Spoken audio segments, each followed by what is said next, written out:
يا مساء الفل، ازيكم؟ كتير اتكلمنا عن الامبلوير براندنج واتكلمنا عن ديفرنت فانكشنز جوه الاتش ار بالذات في الحته اللي ليها علاقه بالتالنت اكوزيشن والتالنت مانجمنت، لكن قليل قوي لما بتشوف حد لف في اكتر من فانكشن جوه الاتش ار واستقر في الحته اللي ليها علاقه بالامبلوير براندنج. ودايما واحده من التحديات الناس اللي بتشتغل في الامبلوير براندنج اللي هو طب انا بعد كده هترقى هعمل ايه؟ طب انا عملت امبلوير براندنج في الشركه، هجرو جوه الشركه فين؟ طب هروح بقى واكرر نفس الفكره دي في اندستري ثانيه او في شركات ثانيه.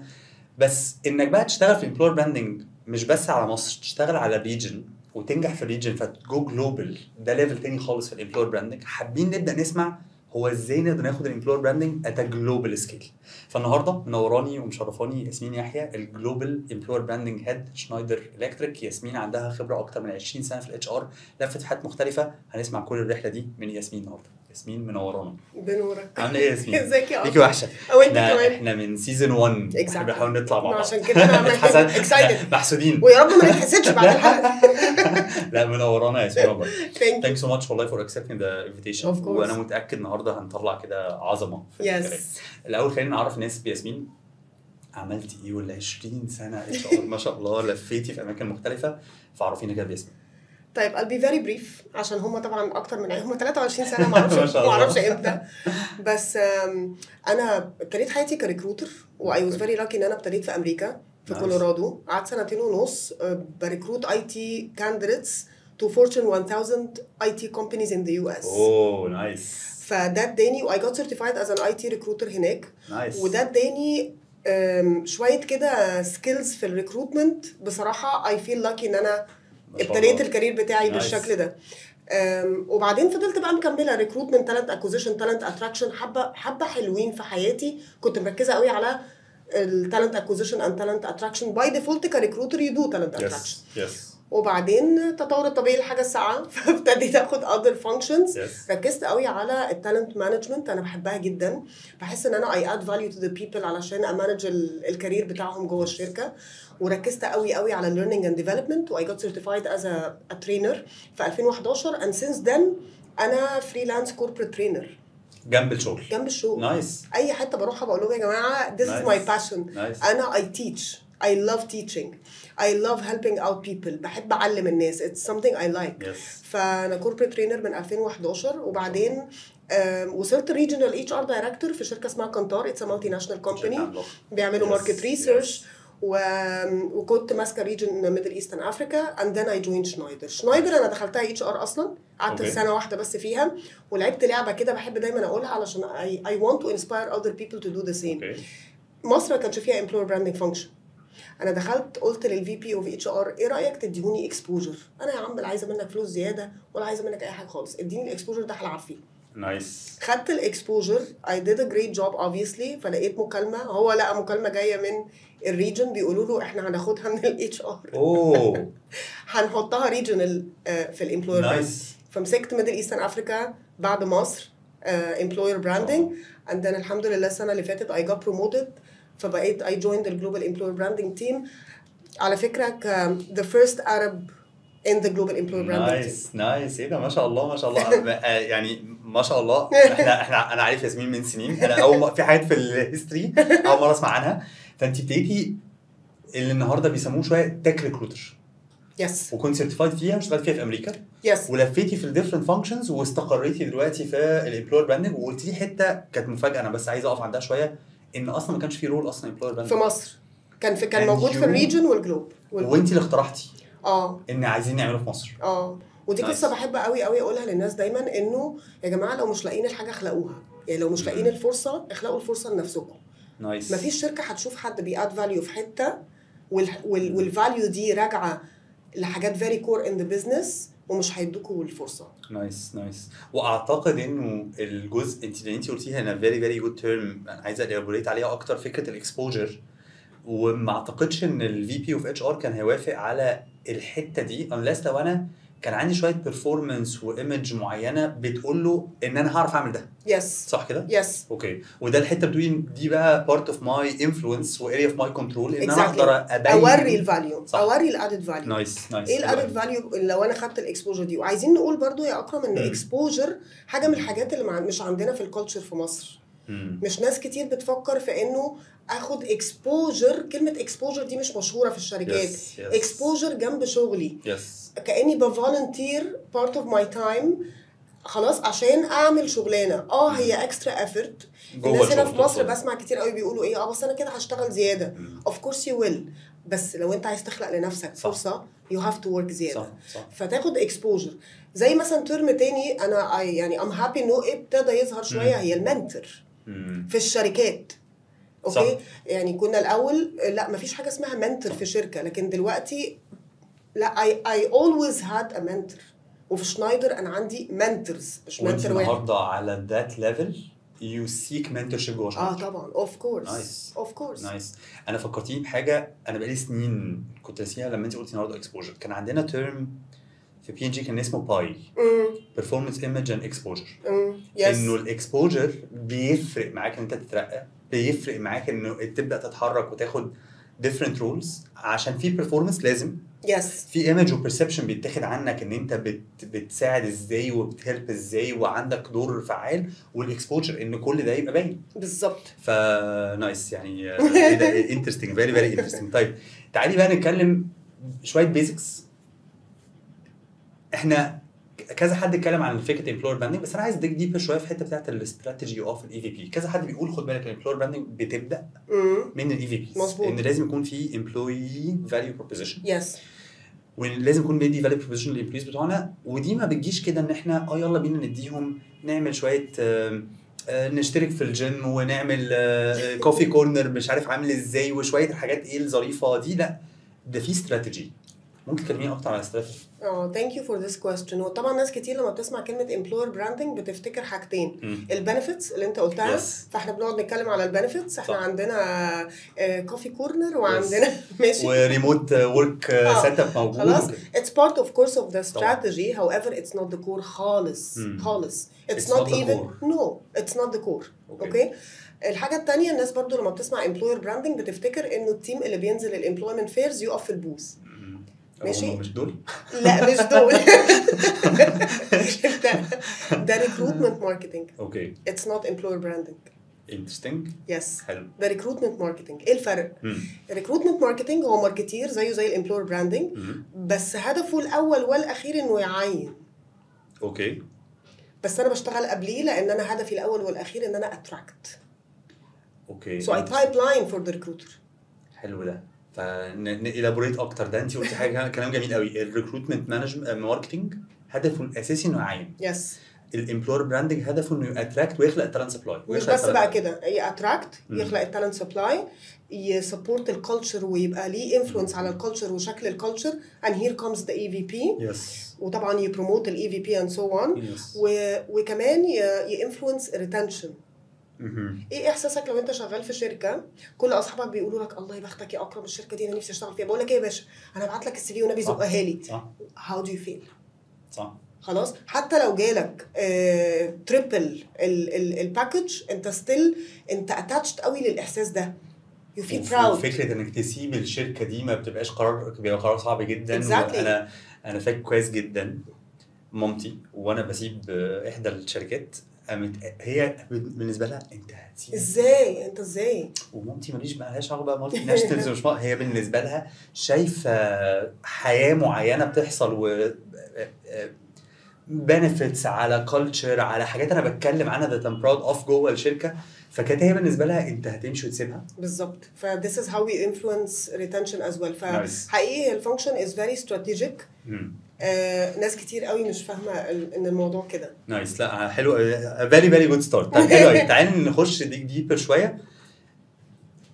recently there was announced ان في خلينا نقول a new EVP جوه شنايدر. يس. اولا ليه كان في نيو اي في بي؟ وادينا شويه تفاصيل امتى الشركه تقرر تعمل نيو اي في بي، والاي في بي دي بتطلع ازاي؟ لانه في ناس كتيره سمعت كلمه اي في بيز، وخليني اقولها لك بطريقه اخرى، في ناس كتيره حضرت راحت شركه هي دي الاي في بيز اللي موجوده، هو ده اللي عندنا.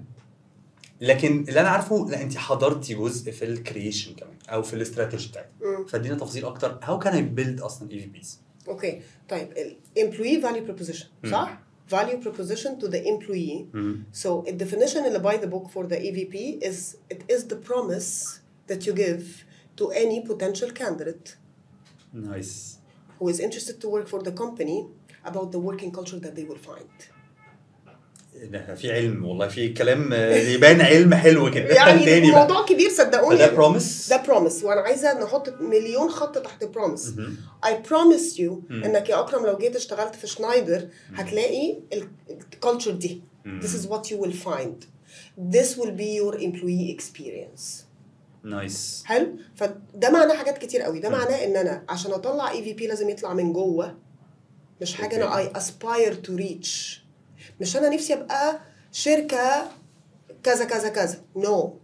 نفسك لما توصل ابقى غير الاي في بي. ايه ده؟ دي حلوه قوي دي. ايه تاني معلش؟ دي مش اسبريشن. انت مش بتتكلم انا عايز ابقى شركه حلوه بنعمل 1 2 3 4. لا، انا لازم اكون النهارده انا النهارده بقى ده. حلو قوي. لانه تعالى اديك اكزامبل. انت وعدت خلاص ان انت عندك الكالتشر دي، عينت حد ما لقاش ده، جاي مخصوص عشان اللي سمعه. it will fire back. صح.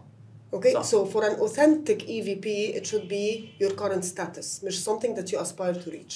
دي أول حاجة. we start from within. Nice. احنا بنبدأ من جوه الشركة، بنبتدي نسيرفي الامبلويز، بنبتدي نسألهم certain questions. طبعا ال EVP to create دي أسئلة معينة عشان تطلع حاجات معينة، findings معينة. علشان انشور ان احنا طالعين بحاجات الناس عايشاها وبسببها هم قاعدين في الشركة، بسببها هم this is how they define the culture، بسببها هم proud working for the company. so you measure شوية حاجات من ضمنها pride، من ضمنها retention and so on. خلاص. وبتطلع بقى بالفايندنجز دي والحاجات الكومن بتحطها تحت pillars. الاي في بي بيبقى من 3 ل 5 pillars maximum. وتحت كل pillar في values. الفاليوز اللي انا وانت وكل الامبلويز بنتقاس بيست عليها في البرفورمانس ابريزل، اللي هي الناس فاهماها. الناس عارفه الفاليوز بس ما تعرفش الاي في بي، وبيفتكروا ان الاثنين واحد. نو. هو الاي في بي هو البيج امبريلا اوف ذا فاليوز، بيطلع منه الفاليوز. how do I ensure ان my EVP is authentic unless ان انا طلبت منك to behave this way؟ يعني لو جيت قلت انا empowering company، لازم اطلب منك ان انت كليدر تو امباور التيم، لازم اطلب من التيم انه يمباور بعض. صح عشان ابقى امباورنج. صح. بس لا، ما انت قلتي كذا حاجه مع بعض عجبتني. عايز ايه والله برافو. اول حاجه انت قلتي we start from within. احنا نعمل سيرفي باسئله معينه. عجبني قوي. بتقيس بيلرز معينه، وكان من ضمن اهم البيلرز دي انا اللحظات that I'm proud of جوه الشركه. فايه الحته اللي انا فيها ودي انا الاجابات دي جايه من الامبلويز. وساعتها بتحولي الاجابات دي لبيلرز ولا اصلا السيرفي مبني على بيلرز؟ السيرفي مبني على بيلرز عشان تسهل لي كاكسرسايز. وبعدين بنقعد بقى نحدد ده ازاي اطلعه في 3 to 5 كور بيلرز، يبقى هم دول الاي في بي، وايه الفاليوز اللي هتطلع من البيلرز دي. عشان انشور ان دي حاجه فعلا my people are behaving this way، this is the current culture فعلا. طيب وقلتي حاجه مهمه قوي، قلتي ان البيلرز دي طلع منها فاليوز، تحتيها فاليوز معينه، واكشلي هي دي في الاخر الفاليوز اللي احنا بنشوفها متعلقه في الاوفيس. حلو قوي. خليني اسالك سؤال تكنيكال. يوجوالي احنا بنشوف للشركات 5 فاليوز، يوجوالي ممكن اكتر ممكن اقل، اعتقد يعني يوجوالي بنشوف اون افريج 5.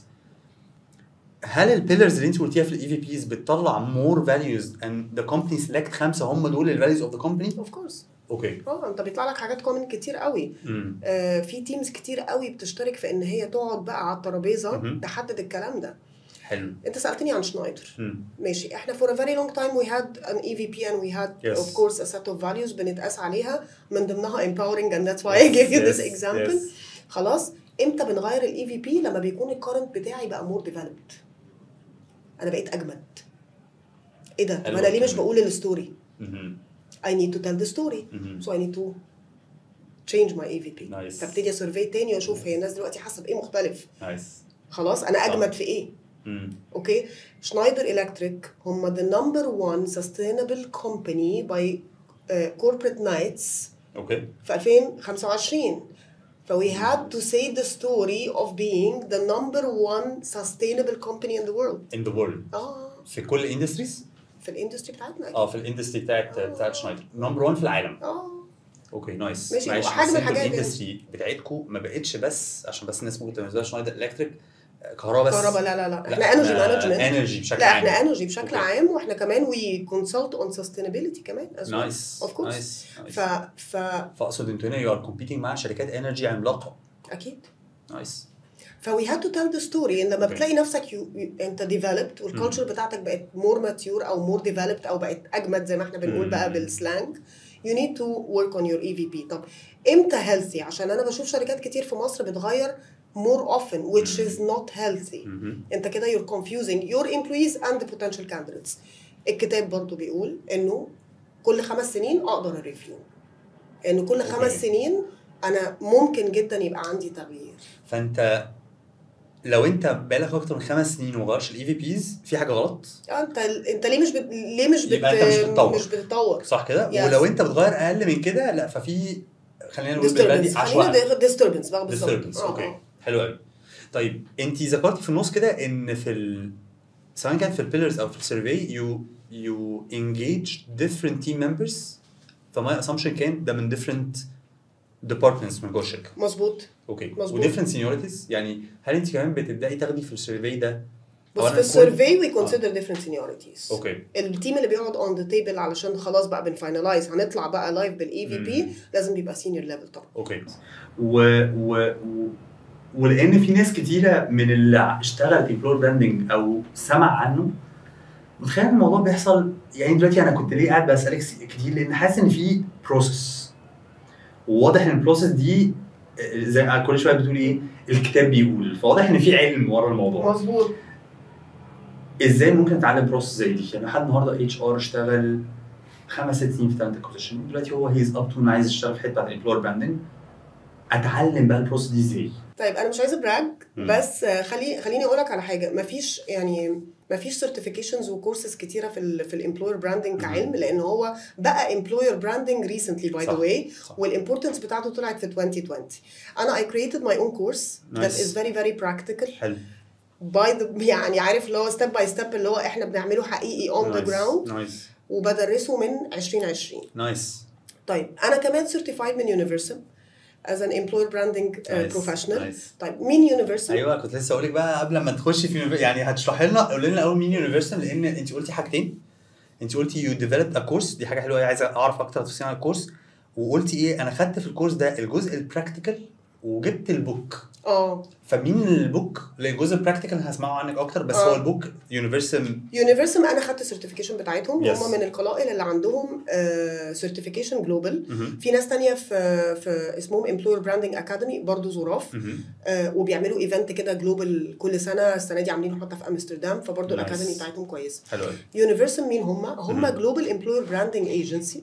خلاص very credible لان هم شغالين من زمان قوي قوي قوي. نايس. عندهم their own survey اللي بيقيس احنا حاجه بنسميها في الامبلوير براند attractiveness factors of talents. نايس. ايه اللي بيأتراكت التالنتس ومين الامبلوير اوف تشويس فور ذا تالنتس ومركزين قوي على الايرلي كاريرز. فهم السيرفي ده بيعملوه مع الجامعات جلوبال مصر امبلوير باي ذا واي. اوكي عشان يطلعوا بالاتراكتيفنس فاكتورز اند امبلوير اوف تشويس. فدي developed their own certification that is global very prestigious. حتى هم مسميين الاكاديمي بتاعتهم the world class employer branding academy. لو بتسالني عن ماي فيدباك هي بتديك البوك يعني بتديك الديفينيشنز اللي باي ذا بوك اللي بنى عليها البراكتس. It's a very theoretical certification.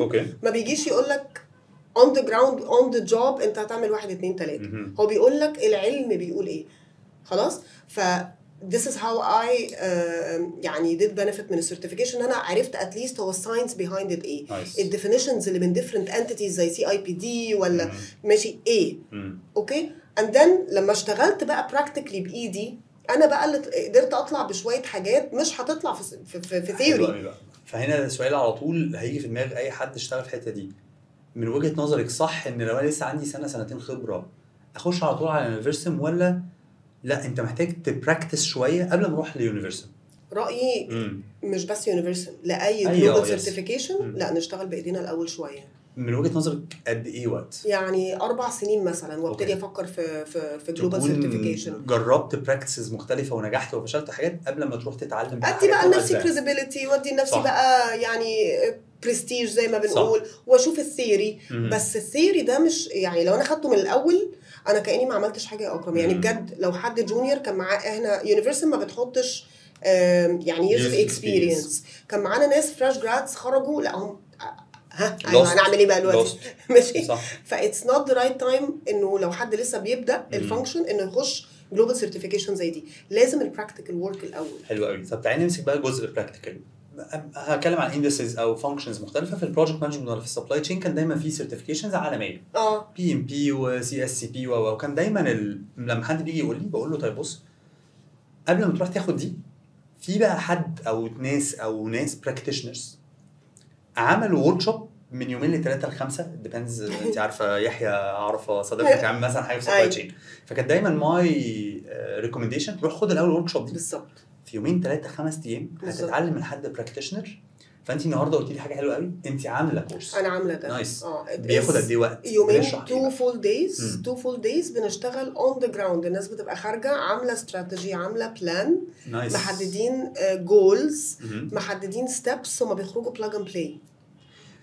هل جوه الورك شوب دي بيبقى فيه، خلينا افتي كده، هل بيبقى فيه some sort of a framework انا عارف بقى هخرج كده بس انا فهمت الميثودولوجي، بيبقى فيه اتعلمت حاجه براكتيكال بس هخرج بقى انا عارف فور شور. لان انا لو مشيت من الشركه اللي انا بشتغل فيها النهارده ماشي، اللي انا اشتغلت عليها براكتيكلي in the workshop in the course, I should be able to work for any other company واشتغل على حسب هم عاملين زي. اوف كورس هو الكورس ليه فريم ورك، بس قصدي اقول ان هو كله براكتيكال، احنا مش ما بنشتغلش ثيوريتيكال خالص. حلو قوي. طيب قريت قبل كده في اكتر من حاجه including university ان في some sort of a framework من كذا خطوه. في ناس مثلا انا في مره كنت فاكر نعمل ريسيرش اتراكت ريتين، بيحطوا ليها 4-5 كلمات. ايه اكتر حاجه انت شايفاها لو النهارده بتصحي حد من بقى اليور اون ورك شوب او حتى من يور ستاديز، ايه كده لو هحط لها فريم ورك، ايه 3-4 بيلرز انت محتاج تشتغل على كل بيلر عشان تظبط الامبلوير براندنج بتاعك؟ طيب start from within. نغشش كده برضه حاجات من الورك شوب. يلا بينا. لا يلا بينا start from within. فلازم نتعلم ازاي نعمل AVP. من غير AVP ما عنديش استراتيجي اساسا. ماشي. ما هو انا مش هطلع بروموت كده كيوتك، يعني مش هطلع اقول كده based on ايه او ايه الحاجات اللي هركز عليها. فاي هاف تو فوكس دايما احنا قدام عينينا الAVP. خلاص. فستارت فروم within.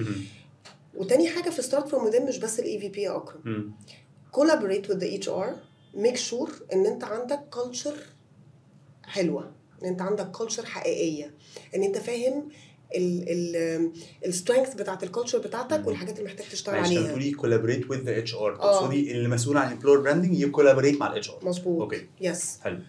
فمحتاجين نشتغل على شويه حاجات الاول internally. انا بقول لهم حتى في الورك شوب ايه، ما ينفعش نطلع لايف، نطلع على الهوا واحنا عندنا مشاكل. لو طلعت على الهوا وانا عندي مشاكل هتفاير باك عليا. صح. حل مشاكلك الاول. لو عندك مشاكل كور زي ايه؟ عندي مشاكل في الكالتشر، عندي مشاكل في الليدرشيب، عندي مشاكل في البنفيتس، عندي مشاكل في الليفرز، الاكزيت بروسيس، عندي مشاكل في الكانديديت اكسبيرينس. صح. دي كلها توبكس احنا بنشتغل عليها في الكورس. خلاص. solve your issues الاول internally and this is what I mean by start from within and then نبتدي بقى اشتغل employer branding. بس مش هطلع على الهوا وبعدين ايه الناس فاول ستيب start from within. yes. لا حطيتي ستيب 2 و 3 ماشي. بعديها بقى محتاج اعرف انا مين هم اكتر كور تالنتس بعينهم. اوكي. فانا مين اكتر شغلانات بعينها بهاي فوليوم في الشركه. اوكي. طب الشغلانات دي بقى بنعمل لها حاجه اسمها talent value proposition. اوكي. لان انت كانجينير اللي هياتراكت يو غير اللي هياتراكت مي كاتش ار. صح. وغير اللي هياتراكت الفاينانس. كلام زي الفل. والجين زي اللي بياتراكت دم غير اللي بياتراكت حد ميلينيال. ده كلام رائع. انت بتقولي ان غير بقى الاي في بيز، يعني كل الناس بتتكلم عن الاي في بيز، لا انا هتكلم على تالنت فاليو بروبوزيشن. تي في بي. انا هشتغل على سبيسيفيك فانكشنز سبيسيفيك كور تالنتس. يس. هعمل لهم هم their own اي في بي، لانه اللي هيشد غير اللي هيشدني، مش بس كامبلوي، كفانكشن. كناس بتشتغل في انجينيرنج. فعلا انا عجبتني قوي لانه هو فعلا كل تيم الانجينيرنج they got attracted مش بنفس الحاجه اللي بتشد السيلز. بالظبط كده. يس وحتى الجنريشنز صح. التي في بيز بتاعت الجنريشنز مختلفه عشان كده يونيفرسال مركزين على الايرلي كاريرز اليوث ايرلي تالنتس اوكي فبنشتغل على تي في بيز وبعدين ابتدي بقى احط استراتيجي انا بقى عايزه ابقى موجود فين الشانلز بتاعتي بيست طبعا على التارجت اودينس يعني لو انا بعين جين زي هاي فوليوم هبقى على تيك توك صح لو انا بعين كل الناس انا كده لازم ابقى على لينكد ان يعني قصدي اقول you put your own strategy you put your own channels you put your own key messages you put your own ماشي وتشوف انت كمان what type of براند انت اعتبر البراند ده شخص التون اوف فويس بتاعك ايه هل انت فورمال وركينج كلتشر يعني اكيد لما هتشتغل امبلوير براند في بانك غير لما هروح اشتغل امبلوير براند في اي تي كومباني صح ده تون اوف فويس وده تون اوف فويس في البنك بيلبسوا بدل صح في الاي تي كومباني بيلبسوا شرطات صح خلاص فقصدي اقول بنبتدي نحط استراتيجي بيزد اون ذات اند ذن وي جو لايف وكده يعني انا مبسوط والله انا اكسايتد اباوت ان اشوف بقى ده في تفاصيل جوه الورك شوب هيبقى عامل ازاي لان انا يمكن قلت لك قبل ما نطلع مع بعض في الحلقه انه sometimes we miss انك تسمعي processes ومنهجيه مش حاجات بس جربناها انه لما تلاقي بروسيس الواحد يمشي عليها بيحس ايه ده اولا اللي حط البروسيس او اللي بيحاول يتابع البروسيس فيه علم ما فعارف امشي وراه وخلاص في ناس جربت دي اكتر من مره فانا مش بس بسمع تجربه او اتنين انا ماشي على خطوات should lead to a good output.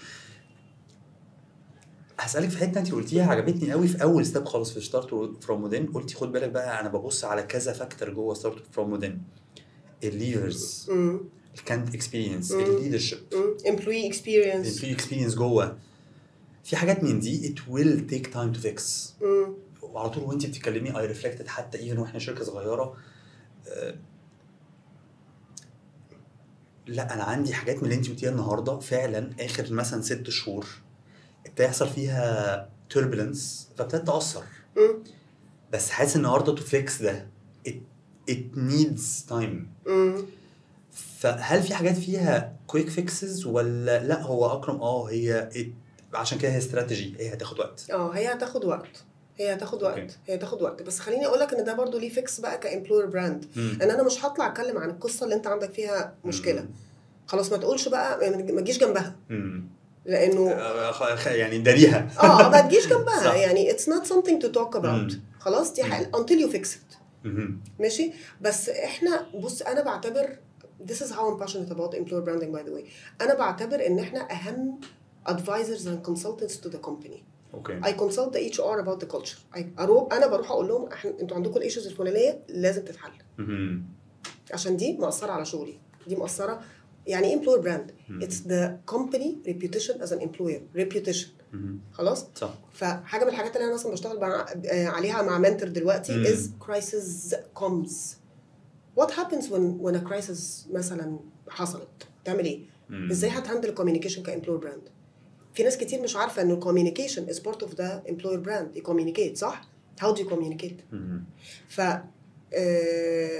ما تتكلمش عن الحاجات اللي عندك فيها مشكله طبيعي ان احنا on the way ممكن يحصل مشكله صح. ممكن يبقى بارت من الاي في بي بتاعي ده كان كارنت واوثنتيك وكل حاجه بس مثلا حصل مشكله شويه ضربته let's say ان احنا بنقول ان احنا عندنا the best leadership team one of the studies اللي انا عملتها على employer brands وبحبه قوي كان ايكيا خلاص ايكيا part of their EVP is leadership الحته بتاعت الليدرشيب ليد از رول موديل طب ليتس سي ان ده الاي في بي بتاعهم وده فعلا الاي في بي بتاعهم وبعدين في one of the countries مثلا 2-3 مانجرز مش كويسين ضربوا الحته دي does this mean انه انا كده عندي مشكله بقى في كل حاجه واغير بقى بسرعه الاي في بي لا just don't talk about it fix it خلاص وفي الكوميونيكيشن make sure انه لو جالك نيجاتيف مثلا comment on Glassdoor مثلا خلاص انك انت ترد وان انت تبقى اوثنتيك وان انت تبقى حقيقي وان انت تبقى ترانسبيرنت اني اقول دي مشكله حصلت بس احنا اتعاملنا معاها ازاي we're working on it او اتعاملنا معاها ازاي او be transparent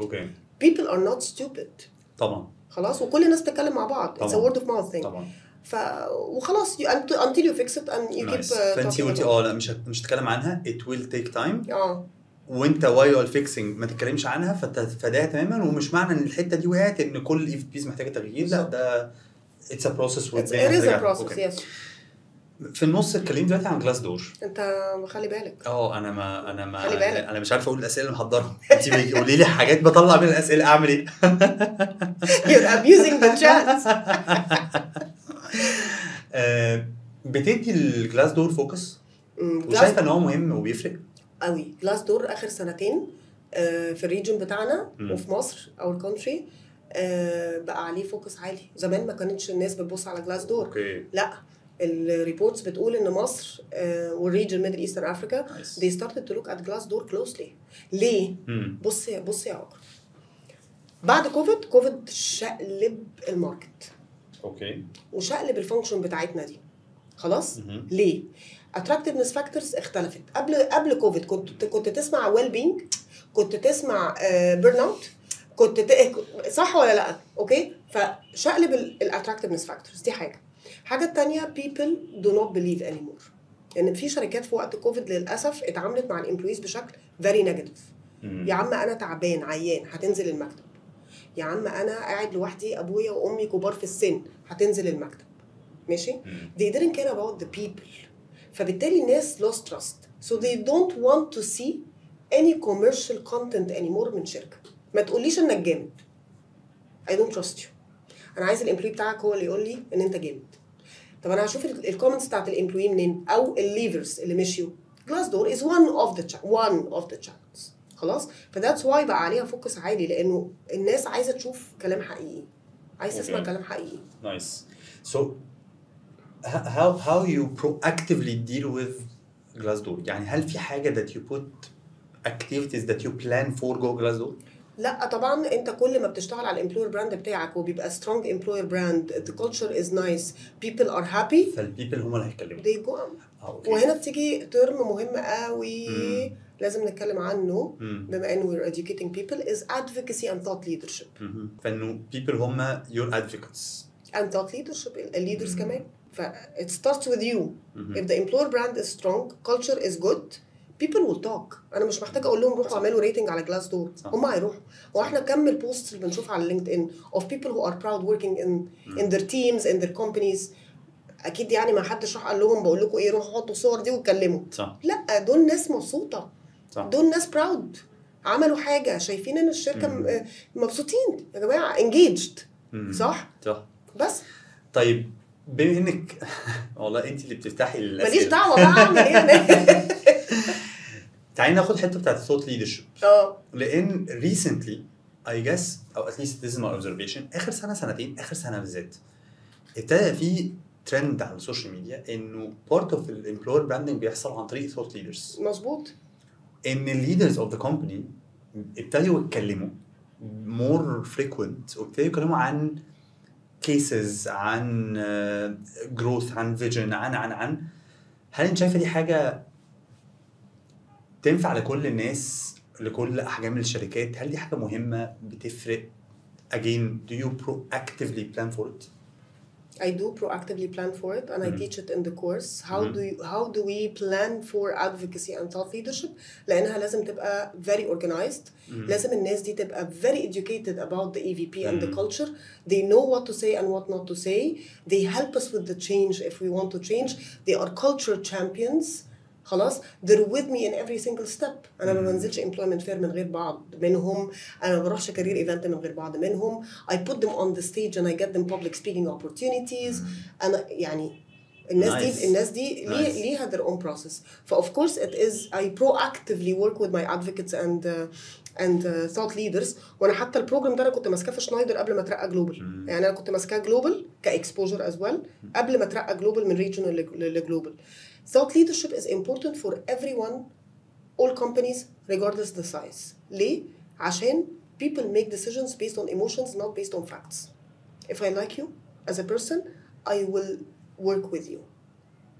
أنا هبقى عايز أشتغل معاك. And then it depends on how you make me feel. I will be engaged, I will be loyal, I will advocate for the company, and so on and so forth. So people make decisions based on emotions.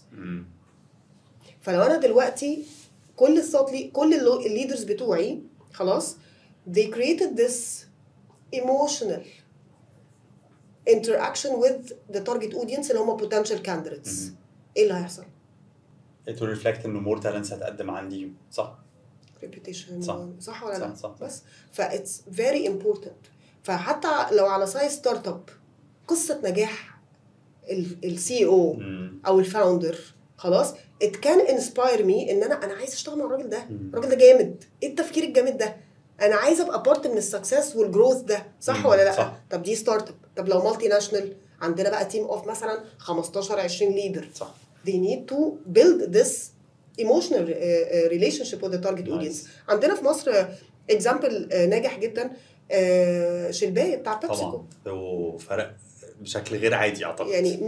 يعني of course لو انت اتكلمت مع اي حد potential candidate هيقول لك انا عايز اشتغل مع الراجل ده والامبلويز مبسوطين ان هم شغالين مع الراجل ده صح. and they are proud working with him صح. it's very obvious. وهو الراجل بصراحة he's very smart in his thought leadership and personal brand. True. Personal branding is part of employer branding and I got certified وانا اتقالت لي كلمة من لينكد ان. انا طلعت لايف مع شنايدر في ايفنت في اوروب السنة اللي فاتت وكان معانا سبيكر من لينكد ان قالت لي you're one of the very few people who can say this word and it's certified for personal branding. Nice. managing personal brands of your leaders and of your advocates is part of the employer brand. is part. Nice. انا فاكر وكنت بحسها كانها اورجانيك. هي اورجانيك. هي definitely اورجانيك. بس الليدرز في key messages. يعني احنا we launched a new EVP صح؟ الليدرز بتوعي لازم يقولوا. لازم يتكلموا عن new EVP ده. مين اللي هيمانج القصه دي معاهم؟ احنا. يس. لا بس انت كمان عجبتيني قوي انه بتقولي في النص انا خد بالك ده انا كمان I will book them ان هم يروحوا في توكس معينه طبعا. او في بودكاست معين طبعا واتكلم عن اللي انت شفته واللي انت كنت بارت منه. اتكلم على الديبارتمنت بتاعتك. لو انا بعين فيها هاي فوليوم اتكلم على يور اون اكسبيرينس اند سكسس ستوري. وومن ليدر نازلين مثلا ما احنا نزلنا معاك قبل كده صح انا عشان كده دلوقتي صح ولا لا انه اختيار ناس معينه عايز صح. This is authentic employer branding يا جماعه. صح. This is authentic. انا my voice are my people.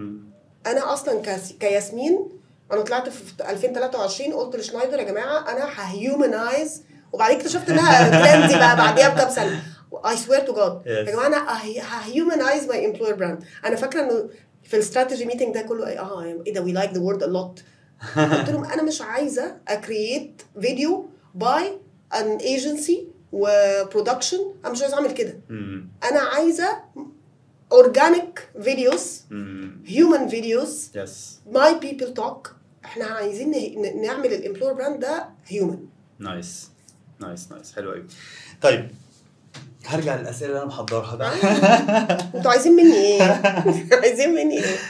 جلوبال بقى. انت اولا خدتي الامبلوير براندنج في مصر وبعد كده رحتي ريجنال وبعد كده النهارده جلوبال.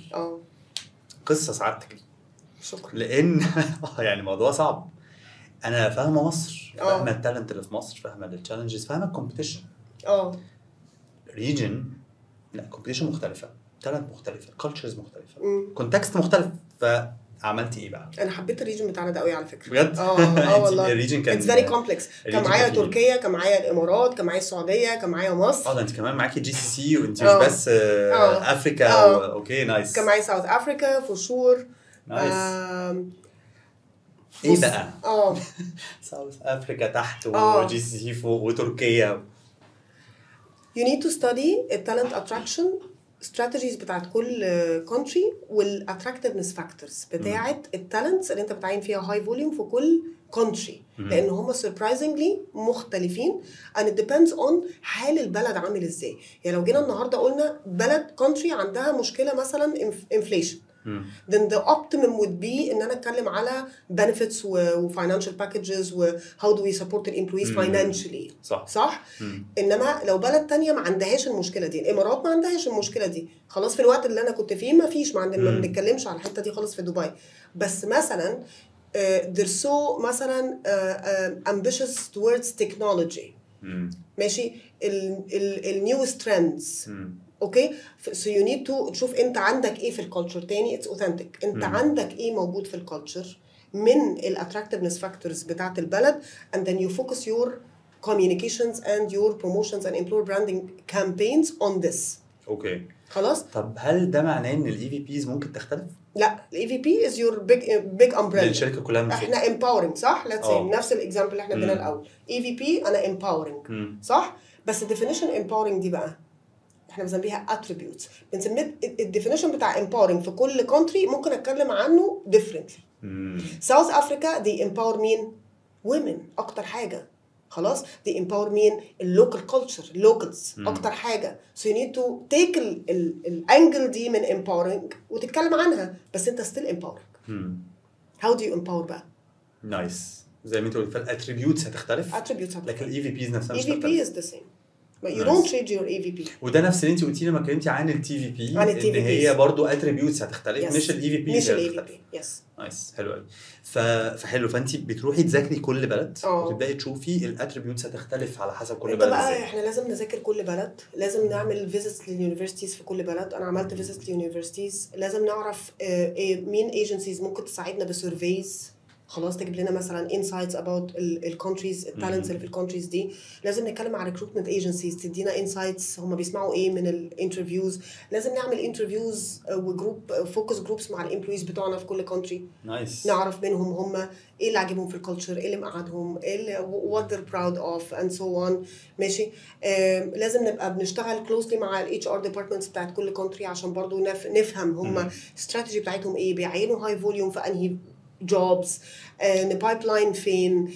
وبعدين خلي بالك الشانلز والسوشيال ميديا تشانلز بتختلف من كونتري للتانية. السعوديه سناب شات بقى واكس ويس. امارات لا مش عارف. انستجرام. اوكي ماشي. مصر الديبندز انت بتعين مين بروفيشنالز وسينيورز وكده. فيسبوك. اوكي لا لينكد ده اساسي. فيسبوك جين زي مش عارفه ايه تيك توك وانستجرام.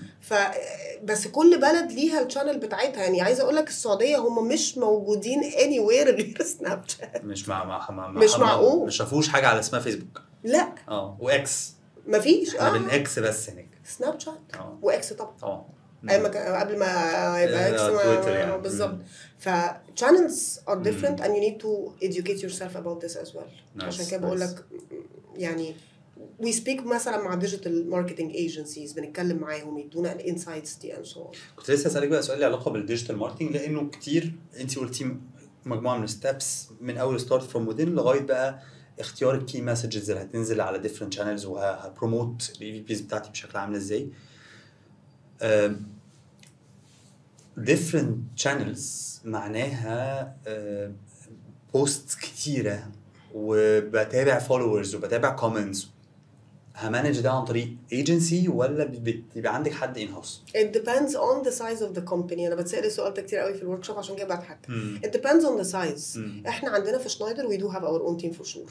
اوكي. احنا اصلا we rarely rely on agencies. Nice. لكن لو الشركه صغيره وانا مش هانفست في ان انا اعين تيم كبير خلاص اكيد هشتغل مع ايجنسي. unfortunately في مصر ودي حاجه يمكن احنا نعرف نوصل بالفويس بتاعنا. unfortunately في مصر مفيش ايجنسي فاهمه employer brand. هم they only understand corporate brand which is two different things. Yes. احنا بنتكلم people مع people. لازم تفهم الاتراكتيفنس فاكتورز بتاعت potential candidate. لازم تعرف يعني ايه candidate experience. They have to educate themselves. الكامبينز مختلفة. فاحنا we struggle when we work with agencies في مصر. صح. انما it depends on the size of the company. احنا عندنا our own الحمد لله own people. حلو قوي. لما خرجتي من الريجن رحتي جلوبال الموضوع اختلف. حسيتي بفرق كبير؟ ليفل الوحش. ايه ده بجد؟ يعني مفيش فرق خالص ونفس المشاكل نفس الحاجات. لا اللي هو ايه ده عارف اللي هو ايه ده احنا ما اتفقناش على كده. ايه كان اكتر حاجه فرق بالنسبه لك؟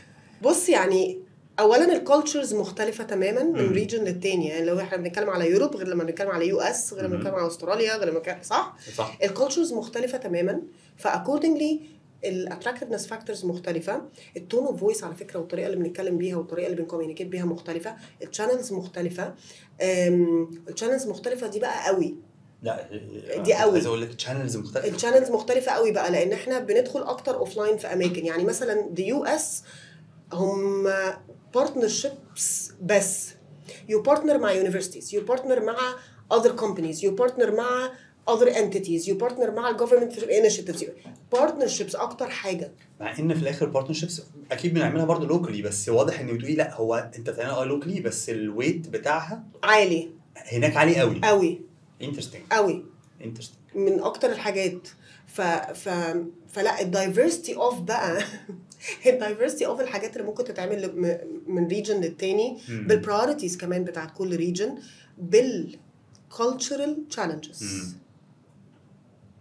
في كامبينز تحصل في اليو اس ما ينفعش تحصل في الريجن بتاعنا. في كامبينز تحصل في يوروب هي مش برايورتي عند اليو اس خالص. صح. يعني بتبتدي بقى ايه تأوبن اب لحاجات. وزي ما انت قلت حتى الاتريبيوتس، يعني ممكن اتكلم في يو اس عن الدايفرستي هقولها بطريقه غير ساوث افريكا طبعا، ما اتكلمنا عنها في ساوث افريكا. صح. بس صح حلو قوي. ف you get this global. الحلو في اللي انت بتقوليه يا ياسمين انه بتدي شويه ما تفكرش في الامبلور براندنج، انه لان في ناس كتيره لما اشتغلت في الامبلور براندنج حاسه طب واتس نيكست، انا لازم اخرج من الشركه عشان اجرب العب الامبلور براندنج في شركه ثانيه. في لا لا لا لا لا انت هنا قلتي لا ده انت في ريجن وفي جلوبال، لو انت عرفت تجرو بالمنظر ده وخدت this kind of exposure حاسس من كلامك استمتاع تاني، استمتاع خطير خطير خطير واكسبوجر مختلف تماما. ان يو جيت كده اكسبوزد لحاجات انت ما كنتش عارف عنها حاجه. از ا ترافلر، يعني انا ترافلر اي ترافل ا لوت ابراد ا لوت. اللي انا اتعلمته في الجوب غير خالص اللي انا I experienced even when I visited the country as a traveler. فلا هو الموضوع مختلف. خليني برضو اقول لك على حاجه، الامبلوير براندنج في حاجات كتير قوي قوي نقدر ان احنا ندخلها باي سينيورتي ليفل تحسسنا ان احنا وير جروينج. اديني مثال. يعني انا مثلا لما بتسال ايه السكيلز المطلوبه في امبلوير براندنج بروفيشنال، خلاص it depends on السينيورتي ليفل و it depends on الشخص داخل بايده في ايه. يعني انا ممكن ما اعينش ايجنسي صح، وممكن ما اعينش ديجيتال ماركتير في الديبارتمنت، ممكن يبقى انا الشخص. يعني انا اي واز لاكي مثلا ان انا في وقت من حياتي كنت اتش ار دايركتور لكذا ديجيتال ماركتنج ايجنسي. نايس. سو اي جوت exposed to this industry. عرفت يعني ايه كونتنت كريتور، عرفت يعني ايه انفلونسرز ماركتنج كامبينز، عرفت يعني ايه برودكشن، عرفت يعني ايه صح. سو اي جوت exposed. سو بقت انترست عندي فبقيت انا اعملها. فانت ساعتها كنت بتقولي ان لو انا لسه في اوائل السينيورتي بتاعتي انا ممكن انفذ حاجات بايديا مختلفه عن از اي جرو ببدا فوكس على ارياز مختلفه. بالظبط اكزاكتلي. دلوقتي مثلا ات جلوبال ليفل لازم في حاجات بتعلمها جديده زي الكرايسيس كومز. انا قلت لك الاكزامبل ده. فكرايسيس بس لو انا لسه جونيور في الامبلويمنت مش هتكلم عن الكرايسيس كومز للجونيور اوف كورس نوت. ثوت ليدرشيب ما ينفعش ابقى انا ماسكه ثوت ليدرشيب بيرسونال براند وانا جونيور مش هيتكلم معايا اصلا. صح ماشي. ففي حاجات كتير قوي قوي قوي عشان الامبريشن اللي انت بتقوله ده جاي من انه الناس اصلا مش فاهمه الامبلوير براندنج ده ايه. انا هاجي اخد الورك شوب عشان افهم لا انا مبسوط والله مبسوط. طيب انت من اوائل الناس، تعالي بقى اخدك في حته باي ذا واي. ياسمين بقى عندها هات تانية بقى خالص كده، ايه كوتش اصلا. فشي كوتش lots of young talent ويوث وكمان الناس سينيورز في الكارير بتاعهم. انا فاكر احنا من 4-5 سنين في كواليفاي سامت زمان كنا من اوائل الناس. ياسمين كانت من اوائل الناس بتتكلم عن البيرسونال براندنج. انا ومو وجبنا في مو طلعنا عايزين نطلع مع بعض نسلم على مو فعلا. من اوائل الناس كانوا بيتكلم عليها ويكون وياسمين يو ار لاكي انه انت جايه من كوربريت اكسبيرينس كبيره فيري فيري دايفرسيفايد. فانا مش بتكلم عن بيرسونال براندنج وانا بره انا كوربريت مانجر كبيره بقالي سنين. فلو كان عن بيرسونال براندنج بريفلكت ازاي الكوربريت هتشوف يور اون بيرسونال براند. ايوه. ايه اكتر تيب انت شايفه مهمه في البيرسونال براندنج ممكن نقولها لحد اتش ار او لحد امبلوي؟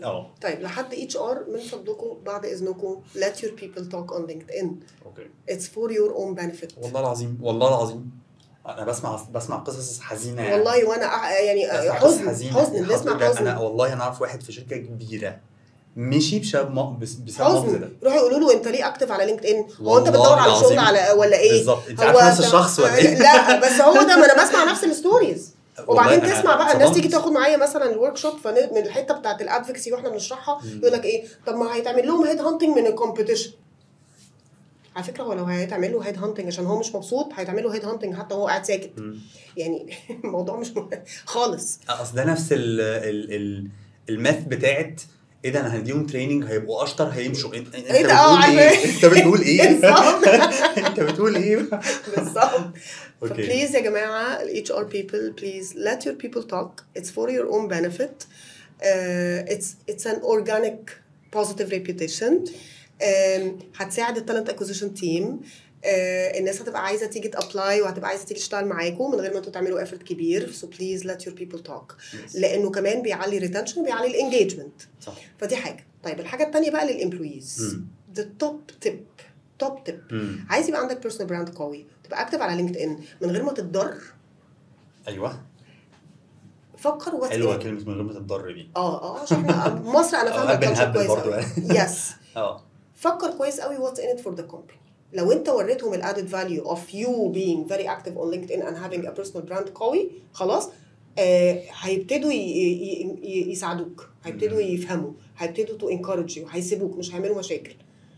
اوكي سو عشان في ناس لما بتركز في قصه البيرسونال براند دي وبالذات في السنتين الاخرانيين، سنتين ثلاثه الاخرانيين، بينسوا الامبلويرز بتاعتهم. بيفضلوا يتكلموا عن نفسهم. اتس irritating. حط نفسك مكان الاتش ار، حط نفسك مكان مديرك، حط نفسك مكان الشركه اللي انت بتشتغل فيها. دي لازم يكون في، احنا هيومن بينجز، احنا مديرك والاتش ار ودول هيومن بينجز، صح؟ واتس ان ات فور ذم. ده سؤال على فكره كلنا كبني ادمين بنساله، واتس ان ات فور مي. ماشي؟ فجيف ذم ذا فاليو. فانت بتقول حاجه مهمه قوي، فده بتقولي ان لازم افايند البالانس ما بين while I'm doing my own personal branding، وري او طلع فاليو للامبلوير بتاعك كمان. يس بليز. حلو قوي. يس بليز. بروموت يور امبلوير معاك، اتكلم عن الامبلوير، اتكلم عن الفانكشن، طب اتكلم عن الجوب، طب اتكلم عن مديرك. يعني و I guess ده اصلا part of your own credibility. ما هو انا لما اكون an engaged employee is a high performer. حلوة. an engaged employee is a high performer. بس هل انت هتبقى low performer وengaged؟ صح والله صح. فلو انا اصلا مش توب performer او مش high performer مش هبقى engaged، والعكس. اكيد مش هبقى engaged، لان انا اكيد هيبقى بيتقال لي نيجاتيف فيدباك وهبقى انا مش مبسوط مع التيم ومش معاهم ومش engaged وما بروحش التيم بيلدينج ايفنتس. صح. an engaged employee is a high performer. So now you're building your credibility as a professional. Now you're giving the what's in it for me your future employers. نايس. بما ان احنا دخلنا في شويه كوتشنج كده تيبس، ايه اكتر حاجه لو انت عايز تدي فيها ادفايس لحد عشان يجرو، سواء كان اتش ار، يعني عايزين ندي الاول للاتش ار، ايه ال1 or 2 tips انت شايفاها هتساعدك تجرو، ولاي امبلوي؟ عايزين ندي بس للناس عشان نعلي كريديبيليتي الناس. انا ليه بتكلم في التوبيك ده؟ انا ICF certified career coach من ICF دي International Coaching Federation، اكبر كوتشنج فيدريشن. كنت بارت من البورد بتاع ICF Egypt chapter السنه اللي فاتت الحمد لله. وطبعا given the HR experience اللي عندي، فعشان كده الكارير كوتشنج انا مركزه فيه قوي. تارجت اودينس بتاعي هم زي ما انت قلت اليوث and women leaders in specific. نايس. فده التارجت اودينس بتاعي. طيب تip للاتش ار، بليز بي ابديتد. الاتش ار مش عارفه ليه، بس انا هقول لك برضو بتهيألي السبب انه الشركات ما بتركزش قوي in developing their HR teams، بتركز in developing their technical teams. فهم عارف تحس اللي هو ايه، بيتاخدوا في رجلين كده، بينسوا الديفلوبمنت. no please be updated. let's be open minded ان احنا نتعلم سكيلز حتى لو انا ما بستخدمهاش دلوقتي، هي مفيده بالنسبه لي ك HR professional. AI tools for HR. Yes. خلاص. communications. You do communicate all the time. صح. صح. Emotional intelligence. ما ينفعش تبقى اتش ار وانت اصلا مش عارف تريجوليت يور ايموشنز وتطلع الستريس بتاعك على الامبلويز. ما احنا بنسمع مهازل.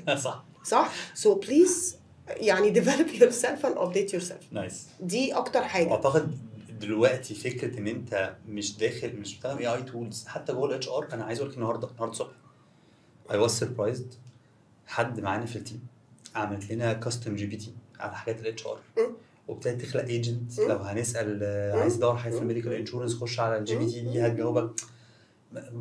خدتها في كورس يومين. فدي حته مهمه جدا جدا جدا. وبعدين العالم رايح ناحيه skills based hiring. I'm pretty sure you've heard about this. skills based hiring. Job titles doesn't matter anymore. your skills. انت على طول بتجيب لنا تيرمز جديده. فاكره من ايام كواليفاي باور سكيلز. فاكره باور سكيلز. انا بجيب ايوه مش انت سكيلز لا باور سكيلز. اما جيك ان ريبورتس. خلي بالك لو انا فعلا الناس عايزه تسال انا بعرف منين. انا جيك جدا ان اناليسيس ريبورتس كتير كلوزلي. نايس. معلش غششينا ايه اكتر ريفرنسز بتتابعيه؟ عايز ايه اكتر؟ والله انا مبسوط. انا مبسوط كده بتلاقي الاسئله تطلع كتير. طب لسه ما كملناش اصلا. ماشي طب نرجع نفكرني بالسؤال. فالتيب فانت قلتي اول حاجه خليك ابديتد يا اتش ار امبلويز. الامبلويز بقى بليز align your values with your job. صعبه دي. لا مش صعبه خالص. طب ايه ده؟ be open minded to a T-shaped career. T-shaped career يعني ايه؟ يعني انا مش لازم اكبر كده. انا ممكن اكبر كده. هكبر بالعرض ازاي؟ لو انا ابتديت ابني سكيلز تنفعني في different departments. انا بقول لكم وبليز مارك ماي ووردز عشان تقولوا ياسمين يحيى في سنه 2025 قالت الكلمتين دول في بودكاست مع اكرم. In 5 years from now you will not be able to grow كده. مش هيكون في الفرصه. الاوبورتيونيتي نفسها مش هتكون موجوده. مش هتكون موجوده. سو هنقعد في البيت عندنا بقى فاميليز وعندنا بقى مهازل صح. هنكبر كده. اوكي. هنكبر كده ازاي؟ يبقى انا لازم ابقى ببني سكيلز بالعرض. يعني انا النهارده ياسمين لو حبيت اشتغل في الكوميونيكيشنز هشتغل. لو حبيت اشتغل في الاتش ار تاني هشتغل. لو حبيت اشتغل امبلوير براندنج هشتغل. لو حبيت اشتغل في ال&D هشتغل. لو حبيت اشتغل في الديجيتال ماركتنج سربرايزنجلي هشتغل. لو حبيت اشتغل في الماركوم هشتغل. لو حبيت اشتغل في الانترنال كوم سوبر هشتغل. I built skills بالعرض. لو حبيت اشتغل coaching in organizations هشتغل. لو حبيت اشتغل في التيتشنج في الجامعات هشتغل. So now انا ابتديت ابني بالعرض. ابتديت ابص هو انا كده بالعرض ممكن اعمل ايه. خلاص I don't care about اللي بالطول ده. يعني انا مش I'm not aspiring to be a CEO. فالكارير بروجريشن هنا مش هيكون مش بالضروره خالص نفس الفانكشن بتاعتي. هو اصلا يا جماعه العالم بقول لك مارك ماي ووردز. انا قلت لك باور سكيلز من 5 سنين صح؟ مارك ماي ووردز.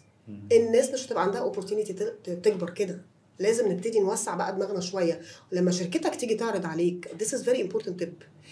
لما شركتك تيجي تعرض عليك بوزيشن في ديبارتمنت تانية بليز اكسبت. بلاش نقفل دماغنا ونبقى ستاك انه طب وانا ليه انقل ديبارتمنت تانية؟ طب ما ترقوني.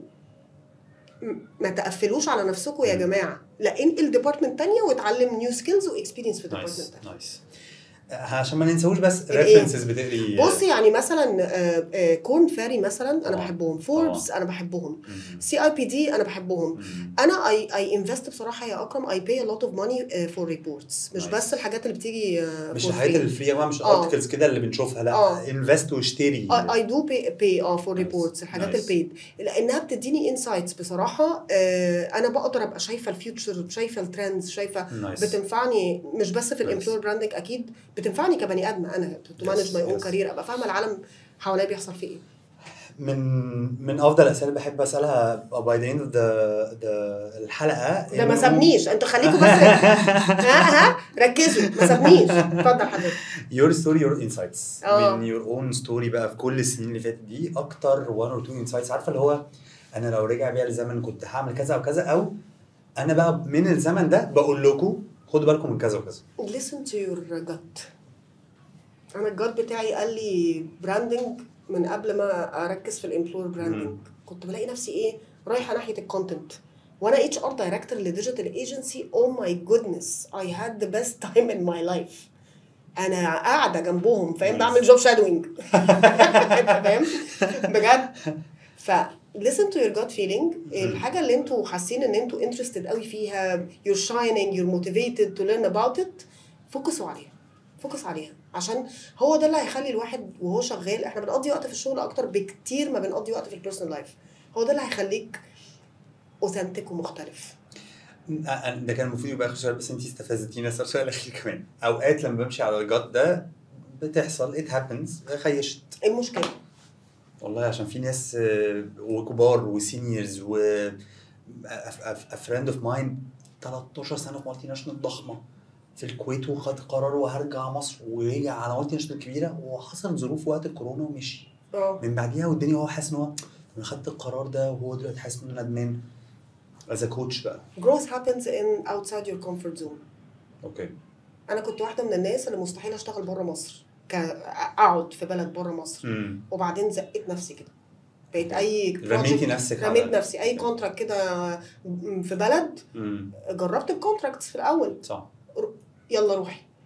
فانا كنتر مثلا most of the time ما كنتش في مصر, كنت في المغرب. نايس. ماشي. it was an experience بالنسبه لي.